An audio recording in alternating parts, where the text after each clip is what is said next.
미성년자 성폭행 혐의를 받고 있는 방송인 고영욱 씨가 오늘 경찰에 재출두할 예정인데요. 이번 사건, 논란이 되고 있는 쟁점들은 어떤 것들이 있는지 짚어보겠습니다. 머니투데이 전영화 기자 나와 계십니다. 안녕하세요. 안녕하세요. 네, 먼저 고영욱 씨가 오늘 경찰에 재출두하게 됐죠. 예, 서울 용산경찰서 관계자는 고영욱이 오늘 오후 2시에 재출두를 해서 한 차례 더 조사를 받을 것이라고 밝혔는데요. 예. 앞서 경찰은 고영욱이 법정 나이로 미성년자인 A양에게 연예계 데뷔를 시켜주겠다고 접근해 술을 먹이고 강간한 혐의로 사전 구속영장을 신청했었습니다. 하지만 검찰이 증거 불충분 등을 이유로 재수사를 지휘를 했는데요. 경찰은 고영욱이 출두하면 A양이 미성년자임을 고영욱이 언제 알았는지 또 성관계에 또 위협성이 있었는지를 집중 조사할 것으로 보입니다. 예, 이번 사안은 좀 사안인지라 이렇게 알려지자마자 굉장히 큰 파장이 일었었는데요. 예, 아무래도 미성년자 또 성폭행이라는 혐의를 받고 있으니만큼 또 그럴 수밖에 없었던 것 같은데요.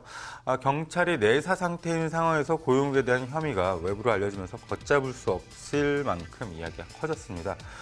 고영욱이 소위 이른바 잘나가는 연예인인데다가 최근 매니지먼트 대표의 연습생 성폭행 사건이 있었기에 더욱 지탄을 받게 됐는데요. 경찰은 지난 10일에는 고영욱에게 A양의 전화번호를 알려준 PD를 참고인 자격으로 소환해 전화번호를 건네주게 된 정황 등에 대해서도 조사한 것으로 전해졌습니다.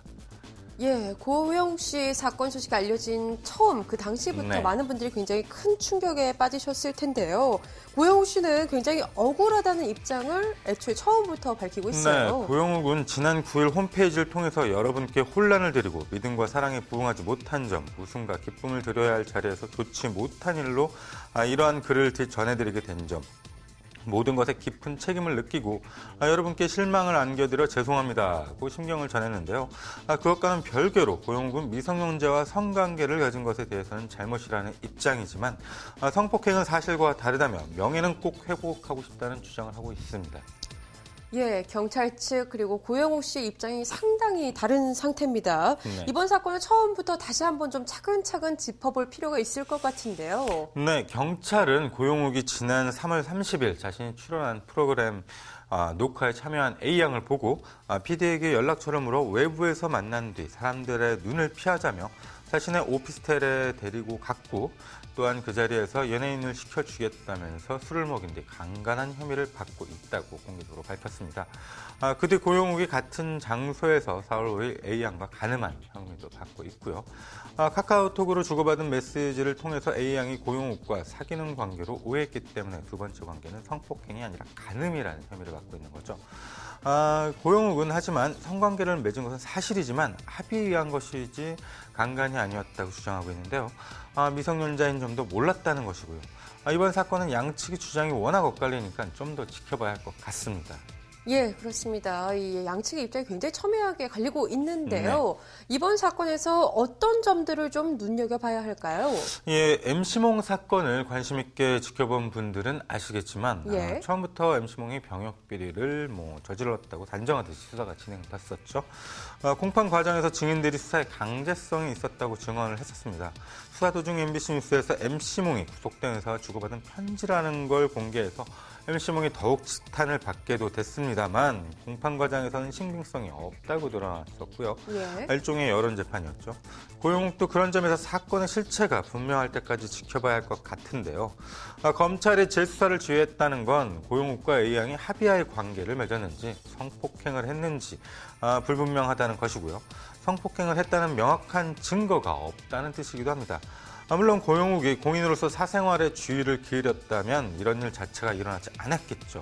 연예인이 처음 만난 여인과 깊은 정신적인 교감도 없이 자신의 오피스텔에서 관계를 맺었다는 것 자체가 도덕적으로 비난을 살 만한 일이기도 합니다. 하지만 미성년자였다는 것을 알고 있었는지 여부와 성관계에 강제성이 있었느냐는 상당히 중요한 문제로 들어갈 것 같습니다. 예, 아무래도 경찰은 오늘 있을 이 보강 수사에서요, 본인들이 얘기했던 이 혐의를 입증하기 위해서 총력을 기울일 것으로 보이는데요. 예, 경찰은 일단 동아일보에서 고영욱이 A양에게 협박성 문자 메시지를 보냈다고 하자 소설 같은 이야기라고 일축을 했었습니다. 그것이 소설 같은 이야기인지 경찰에서 흘러나온 이야기인지도 지켜봐야 할 것 같고요. 이번 수사는 A양이 경찰에 고용욱을 신고하면서 이루어진 게 아니라 경찰이 첩보를 통해 사건 소식을 접한 뒤 A양과 만나면서 이루어지게 됐는데요. 성폭행은 친고죄에 있는 데다가 피해자가 신고를 해야 수사가 진행이 되죠. A양의 의지와 의도에 많은 게 달려있는 것 같습니다.